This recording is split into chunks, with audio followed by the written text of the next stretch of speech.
But there was a kind of a silver lining into that aspect because at that point too, after he got masked, he became like known as the Giant Killer because he defeated guys like Kevin Nash, Bam Bam Bigelow, and Scott Norton. Uh, there's the so I always love in wrestling the David versus Goliath storyline that kind of goes on while they have, and Ray's like the epitome of that.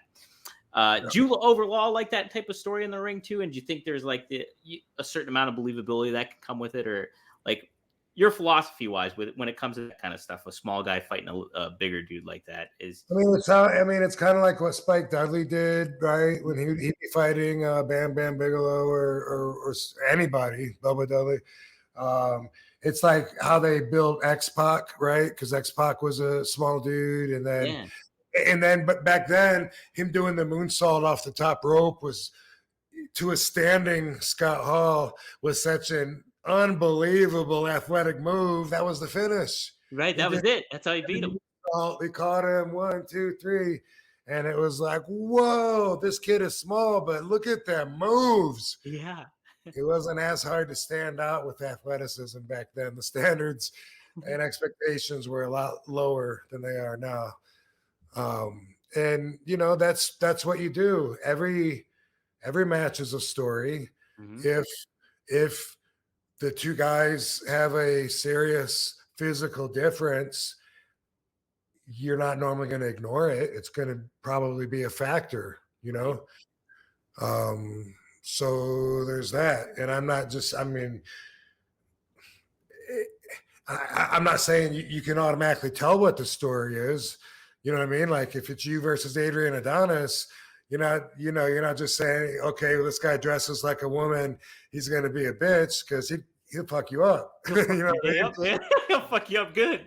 Yeah, big, Yeah. tough, big, really, huge dude that has wear makeup, running around with a gimmick. Yeah,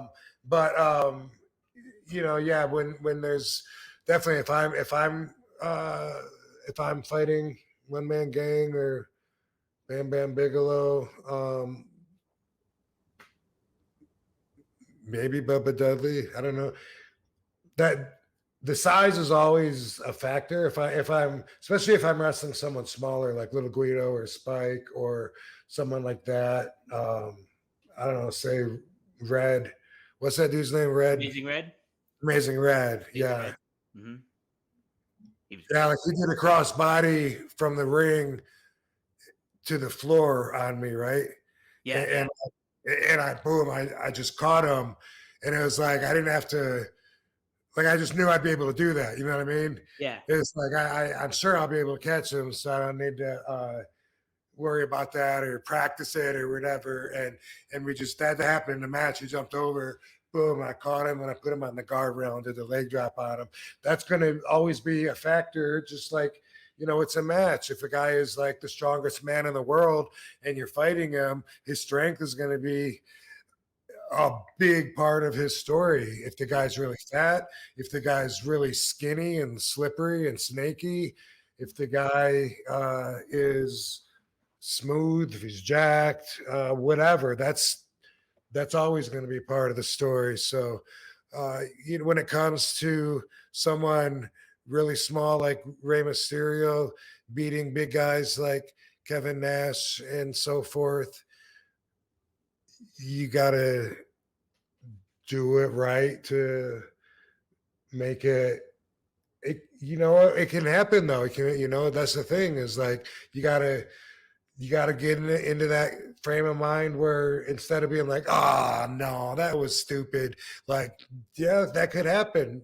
Hey, who knows? Like, shit. How about UFC 3? I think it was my buddy Keith Hackney, White Tiger Karate. I think it was a former Kempo, but dude from Chicago. He fought. I just talked about this last week. Why am I talking about this again? Didn't I? Yeah, Emmanuel Yarbrough. And then I said, wait, I don't know if that's his name or if that's the guy. Oh, yeah. Mm-hmm. That is Emmanuel Yarbrough. And the other guy was Emmanuel Rodriguez that I fought in the Tough Man contest. Emmanuel Yarbrough, big 600-pound sumo wrestler. And then Keith Hackney was like maybe 205.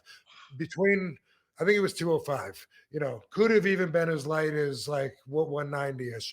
But you would think, just looking at that, you put these two guys in a cage, you would think the story is the big dude's gonna, you know, squash that little dude. He's going to get a hold of him and squeeze him and stuff him into his belly button, and the guy won't be able to breathe. Yeah. Right. Yeah. But that's not what happened, though. That's not what happened. You know, he caught him like with a ridge hand, boom. And then when Big Dude went down on his hands and knees, he couldn't defend himself anymore. And Keith just kept bam, bam, hammer fisting on the back of his head because everything was legal back then. And he won the match. And you know, so for people to say like, nah, that would never happen in real life, you know, and 205 isn't. I'm not saying Rey Mysterio's 205. You know, he might be 150. I don't know. You know, but it's the same thing. And Emmanuel Yarbrough is at least 300 pounds bigger than Kevin Nash, so that makes up for it. Keith broke his wrist and then couldn't continue the fight that night, by the way, from pounding on dude's head. But they called the fight, though. They called the fight and he won it. Yep. Yeah. Wow. How about that? Fuck. I got to go back. That's UFC 3? I believe it is. Okay. I'll have to look it up. I'll watch Yep. it.